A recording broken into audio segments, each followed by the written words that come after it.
السلام علیکم عزیز طلباء طالبات، آپ سب کیسے ہیں؟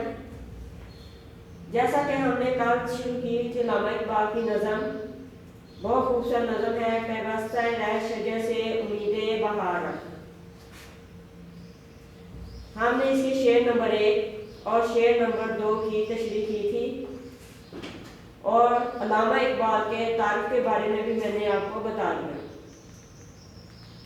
آج ہم شعر نمبر 3 کی تشریح اور اس کا مفہوم کے بارے میں جاننا چاہیں گے۔ اصل میں بچوں، علامہ اقبال کی شاعری تھوڑی سی مشکل بھی ہے، کیونکہ وہ جو بات کہتے ہیں لکھتے ہیں مقصد ان کا کوئی اور ہوتا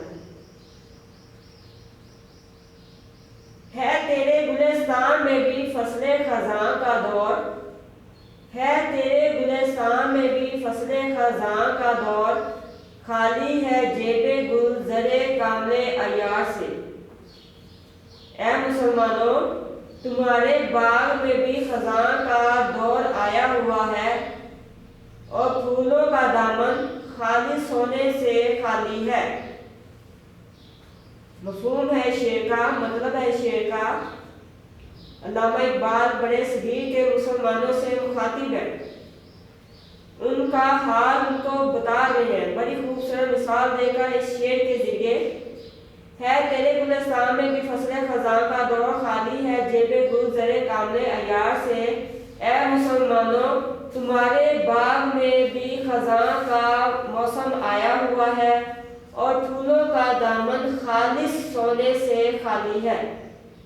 علامہ اقبال کی نظم شاعری جو ہے وہ درسیہ شاعری ہے، جہاں وہ عمل، یقین، محبت کا درس دیتی ہے، یکجہتی کا، اتحاد کا درس دیتی ہے، وہاں مسلمانوں کو وہ عمل کرنے پہ بھی اکساتی ہے۔ آپ کی شاعری نہ صرف بڑے صغیر کے مسلمانوں کے لیے تھی بلکہ پوری امت مسلمانوں کے لیے ایک پیام بن کر ابھرتی ہے۔ پوری دنیا کے مسلمان آپ کی شاعری سے مستفید ہو سکتے ہیں۔ آپ کی شاعری نے بڑے صغیر کے مسلمانوں کے اندر ایک نئی روح پھونک دی۔ کہتے ہیں نا، اکابر روح جب بیدار ہوتی ہے جوانوں میں، اکابر روح جب بیدار ہوتی ہے جوانوں میں، نظر آتی ہے ان کو اپنی منزل آسمانوں میں۔ علامہ اقبال نے اپنی شاعری کے ذریعے برصغیر کے مسلمانوں میں ایک نئی روح، ایک نیا ولولہ، ایک جوش پیدا کیا۔ انہوں نے اپنی شاعری میں ماضی کی، مسلمانوں کا ماضی یاد دلاتے ہوئے ان کا حال بتایا اور مستقبل کے لیے ان کو تیار کرنے کی کوشش کی۔ اسی شعر میں علامہ اقبال مسلمانوں سے مخاطب ہیں، ان کا حال بیان کر ان کا حال باغ کے بارے میں بتا رہے ہیں۔ اے مسلمانوں، تمہارے دو اس باغ میں بھی، تمہارے اس بڑے صغیر میں، بڑے صغیر کو انہوں نے باغ سے تشبیہ دی ہے، گلستان سے۔ اے مسلمانوں، تمہارے اس دور میں بھی، اس باغ میں بھی خزاں کا موسم آیا ہوا ہے۔ افسوس ہے کہ تمہارے اندر وہ عظیم شخصیات جن کے سینے ایمان کی دولت سے مالا مال تھے، جن کے چہرے ایمان کی دولت سے منور تھے، وہ تمہارے اندر موجود نہیں رہے۔ افسوس بھی ساتھ ساتھ کر رہے ہیں کہ وہ جو لوگ پہلے تھے مسلمانوں کی اصلاح کرنے والے، دین کا بیڑا اٹھانے والے، جو اسلام کے پرچار کے لیے اپنا سینہ تان کر چلتے تھے، وہ اب لوگ تمہارے اندر موجود نہیں ہیں۔ تمہارے اندر سستی ہے، تمہارے اندر کاہلی آ گئی ہے، تمہارے اندر بغض، کینہ، حسد جیسی بیماریاں جو ہیں وہ جنم لے چکی ہیں۔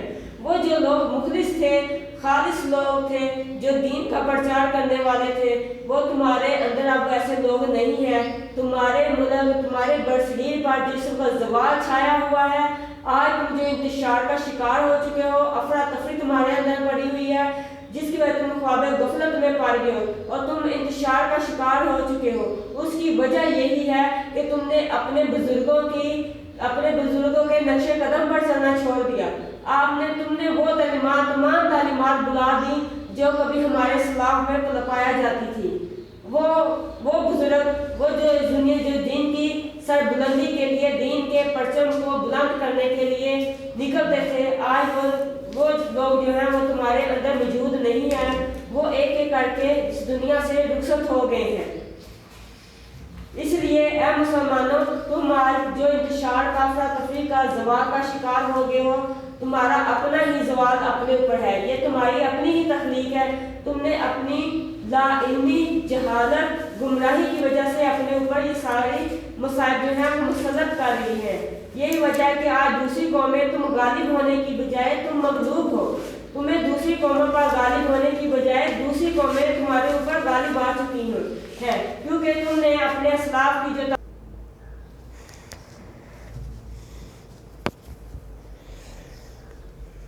تجھے اس قوم نے پالا ہے آغوش محبت میں، تجھے اس قوم نے پالا ہے آغوش محبت میں، کچل ڈالا تھا جس نے پاؤں میں تاج سردار۔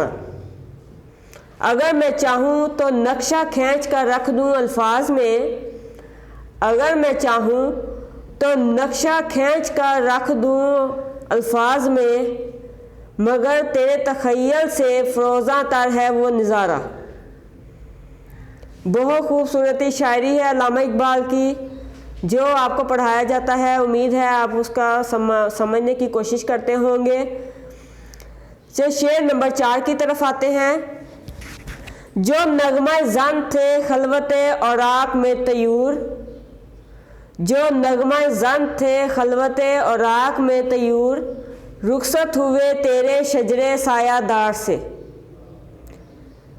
جو خلوت اوراق کا مطلب ہوتا ہے تنہائی کے پتے، طیور طائر کی جمع یعنی پرندے، شجرے سایہ دار سایہ فراہم کرنے والا درخت، نغمہ زن گیت گانے والا۔ علامہ اقبال نے پرندوں کی، درختوں کی مثالیں لے کر، پھولوں کی مثالیں، مختلف قسم کی مثالیں لے کر مسلمانوں کو ان کا ماضی یاد دلانے کی کوشش کی ہے اور حال بتا کر مستقبل کے لیے تیار کرنے کی کوشش کی ہے۔ کہتے ہیں جو نغمہ زن تھے خلوت اوراق میں طیور، رخصت ہوئے تیرے شجرے سایہ دار سے۔ جو تنہائی کے پتوں میں بیٹھ کر پرندے گیت گایا کرتے تھے، وہ اب تیرے سایہ دار درخت سے رخصت ہو گئے ہیں۔ علامہ اقبال کی شاعری درسیہ شاعری ہے، مسلمانوں کو امید محبت کا پیغام دیتی ہے، اس کے ساتھ ساتھ ان کی شاعری عمل پر بھی اکساتی ہے۔ وہ بڑے صغیر کے مسلمانوں سے مخاطب ہیں اور ان کو یہ کہتے ہیں جو خلوت اوراق یعنی تنہائی کے پتوں میں بیٹھ کر پرندے گیت گایا کرتے تھے، اب وہ تمہارا سایہ دار درخت سے ایک ایک کر کے رخصت ہو گئے ہیں۔ یعنی وہ لوگ جو اسلام کا پرچار کرنے والے تھے، عظیم شخصیات تھی جیسے ٹیپو سلطان، حیدر علی، مولانا محمد علی جوہر، مولانا محمد علی شوکت، اس طرح کی اور عظیم شخصیات تھی، صلاح الدین ایوبی جیسی شخصیات تھیں، یہ تمہارے اندر لوگ موجود نہیں ہیں۔